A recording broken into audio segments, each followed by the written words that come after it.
Leaders and representatives of Judaism, Islam, Hinduism, Jainism, Sikhism, Buddhism, Zoroastrianism, Confucianism, Taoism, Shintoism, and traditional African religions will gather together with members of the Roman Curia, celebrating unity amidst diversity.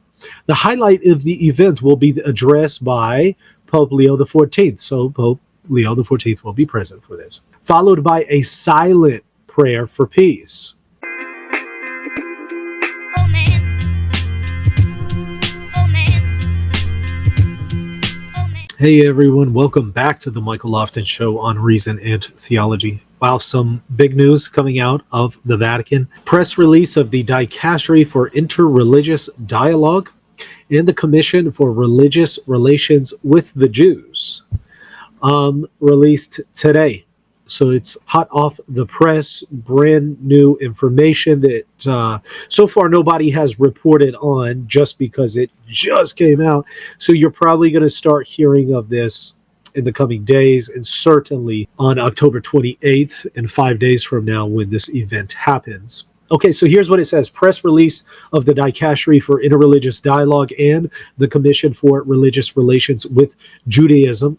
Walking Together in Hope, 60th anniversary of the Conciliar Declaration Nostra Aetate. That's that document from Vatican II that we've often talked about and discussed and read. It's a pretty short document that talks about the church's relation and dialogue with other religions. To celebrate the 60th anniversary of the Second Vatican Council's Declaration Nostra Aetate on the church's relation with non-Christian religions, the Dicastery for Interreligious Dialogue and the Commission for Religious Relations with Judaism are organizing a special event called Walking Together in Hope, which will take place on the 28th of this month, October 2025, from 6:30 to 8 o'clock in the Paul VI Hall. That's that one that a lot of people usually laugh at and say it has a really ugly depiction of the resurrection, behind the Pope, and it's the one that people say looks like a serpent. So the evening will be an opportunity to celebrate 6 decades of dialogue, friendship, and cooperation among followers of the world's religions,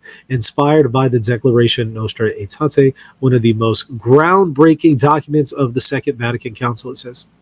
It will also reaffirm the call for peace, justice, and human fraternity in an age marked by divisions and conflicts. This tends to be the main focus that we hear from the papacy over the last few decades, more than a call to repent of your sins and believe the gospel and convert to Christianity. There tends to be more of a message on let's work towards peace, justice, human fraternity, and ecological messages, stuff like that. So, more of the same there. But here's a big one for Pope Leo's pontificate, because watch what it says next. Leaders and representatives of Judaism, Islam, Hinduism, Jainism, Sikhism, Buddhism, Zoroastrianism, Confucianism, Taoism, Shintoism, and traditional African religions will gather together with members of the Roman Curia, the diplomatic corps accredited to the Holy See, Catholic delegates engaged in interreligious dialogue, scholars, interreligious networks, and young people from around the world. The program will include music, personal testimonies, and cultural performances celebrating unity amidst diversity. The highlight of the event will be addressed by Pope Leo XIV. So Pope Leo XIV will be present for this, followed by a silent prayer for peace.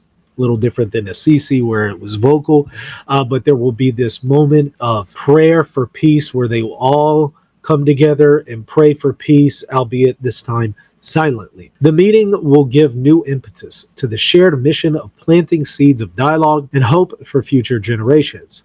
On the 29th of October 2025, the Holy Father's general audience will also be dedicated to the Declaration Nostra Aetate and the interreligious dialogue in the presence of numerous religious leaders. Boy, get ready for that general audience. That one's going to be a doozy, I can tell you that right now. Wow. Where to begin? Maybe let's begin with, again, the Assisi issue that we've talked about a few times here. You remember Assisi of 1986, right? The Pope gathered all the people of different religions together, and they all prayed together for peace.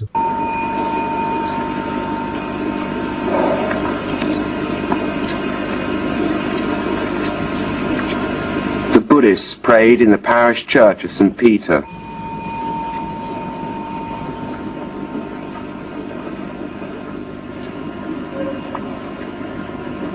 They placed a small statue of Buddha on the altar.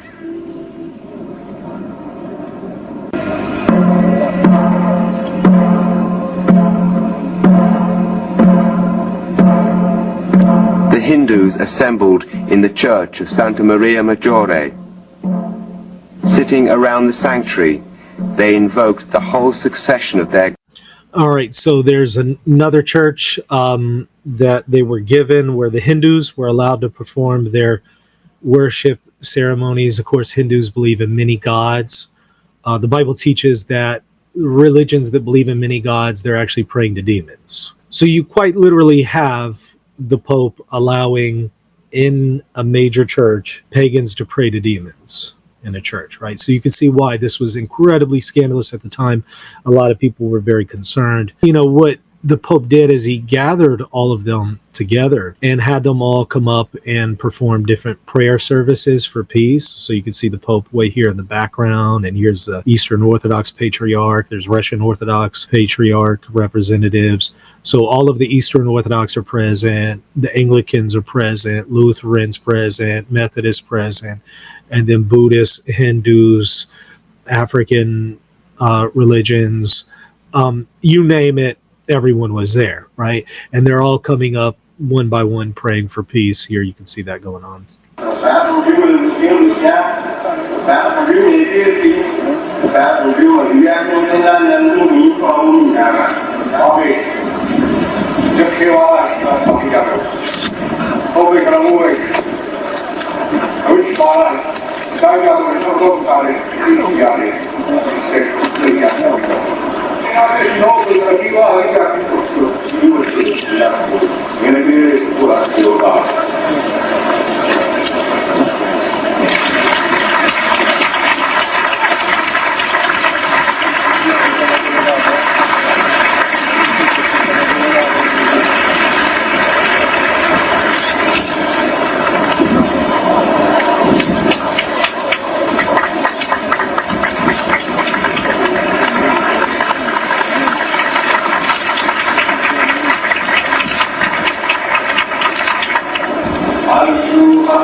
The Zoroastrian prayer service here. Is it possible that God should... The Zoroastrians are fire worshippers. You know, you can see, again, the Pope is present here. There's a Jewish rabbi present. The Dalai Lama is somewhere here. Oh, look at the Anglicans there. Now, here's the Armenian Orthodox. You got Oriental Orthodox, Coptics, everybody's. So all the Orthodox churches. There's Patriarch of Constantinople. There's the Pope. Dalai Lama is somewhere around here. So that was 1986, right? Pope Benedict held his own Assisi prayer meeting a little bit later. It wasn't as flashy and as controversial, but it was there nonetheless. So this isn't the first time that the Pope has done something like this. The first time was John Paul II, then Benedict. But now we're going to see Pope Leo doing this. And it'll be interesting to see how that plays out, how it's done, what the details are, what the specifics are. We don't have a whole lot to go off of based on what they're saying there. But okay, why is this problematic for a lot of people, right? Why do a lot of people get concerned? You know, I've seen a lot of people just say, well, Michael, what's the problem, you know, to praying together for peace? Well, you know, I think where people are coming from is, like, if you look again at that description, you got Hindus here, for example. Hindus believe in many gods. Well, the Bible is very clear in the Old Testament and New Testament that the worship of other gods is actually the worship of demons. So quite literally, when you invite Hindus to come and pray for peace, whether out loud or silently, when you're inviting them to do that, you know you're inviting them to pray to demons. Are you inviting them to grave sin when you ask them to pray for peace to their demon gods? From the Christian paradigm, you're inviting them to sin.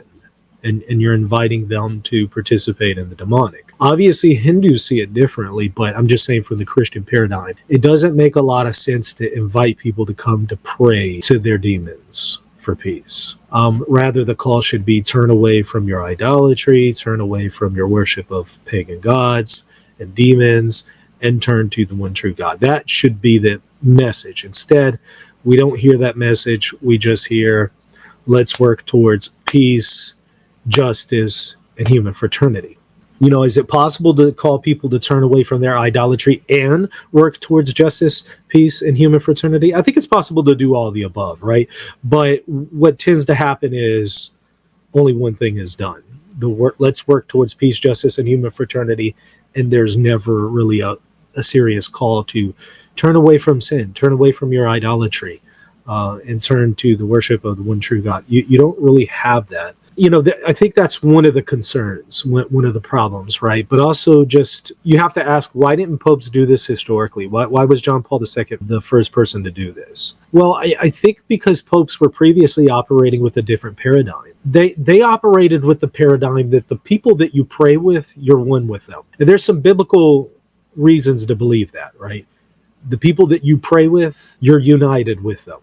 So if you're uniting in prayer with people that fundamentally disagree with you, then you participate in their errors. So this is why a lot of early church fathers, they didn't want to pray with heretics or schismatics, because when you prayed with heretics and schismatics, you share in their schism and heresy by praying with them. That was kind of their idea.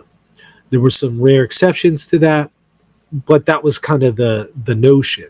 I don't think that's how it's seen anymore, right? Because you have these joint prayer services.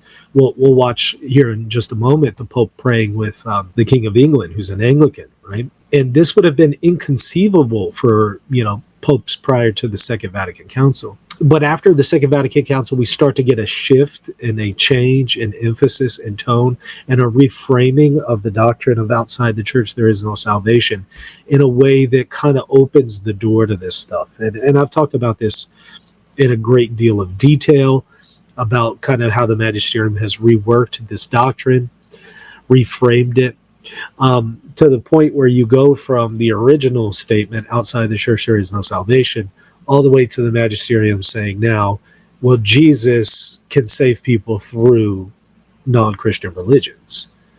And there's a very incredibly detailed and nuanced way in which the magisterium has tried to make sense of both. The idea of outside the church there is no salvation has been kind of funneled through and processed through this reframing of the idea that it's Jesus saving people through other religions, with 1,000 other qualifications, but it's still, that's what it cashes out to at the end of the day, which is why you see John Paul II saying that. I've talked about this in a great deal of detail. You can maybe check out the free ebook that I have at rtcourses.com. I've made available that information to everyone for free so that you can benefit from the fruit of my studies here. It's called Did the Pope Teach That Salvation Through Non-Christian Religions is Possible? rtcourses.com. You could go and read that. You could also check out the lecture that I did, No Salvation Outside the Church, a careful look at the Catholic position. So I talk a little bit more about it there in that lecture, but maybe start with the ebook here, and that will prime the pump. So because there's kind of this shift and reframing of the doctrine, you have different practices, and you start to see popes doing this stuff, whereas in previous ages this would have been inconceivable because the doctrine would not have been reframed in this kind of way. It would have been understood very differently. So that's why you never saw this take place before. In fact, you got the case, the worst pope in history, Pope John XII and the council that removed him. 963, a council was held in Rome to depose John XII, to convict him of heresy and to depose him, kick him out of the papacy, and they elected a new pope. And I talk about that there, but one of the reasons why is he was toasting to the devil. In addition to murdering people, committing incest, turning the Vatican into a brothel, doing all sorts of wild stuff.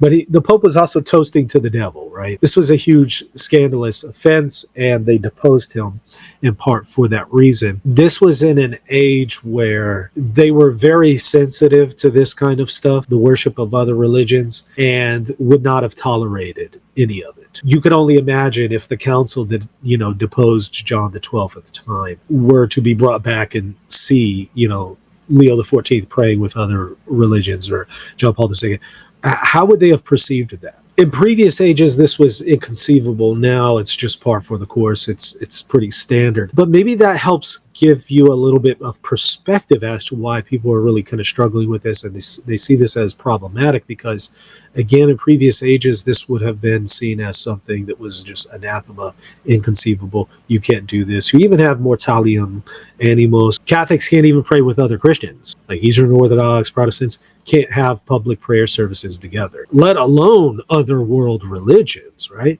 That was very clearly the disciplinary measure that was taken at the time. And why? Because the understanding of outside the church there is no salvation. But now that it's kind of been reframed and reworked, the emphasis has changed so much that now the discipline and practice has changed. And so I think that what we're seeing is the outgrowth of a shift and a reframing in the doctrine of outside the church there is no salvation. We're seeing that playing out in the practice through these joint interreligious services and stuff like that. For better or worse, I think that is what is going on. And that's naturally going to raise a lot of questions about, wait, what about the magisterium and its reliability? What about papal infallibility? I thought the Pope is always infallible. You know what? This Saturday, so in 2 days, I have a lecture I'm delivering on papal infallibility, what it is and what it isn't.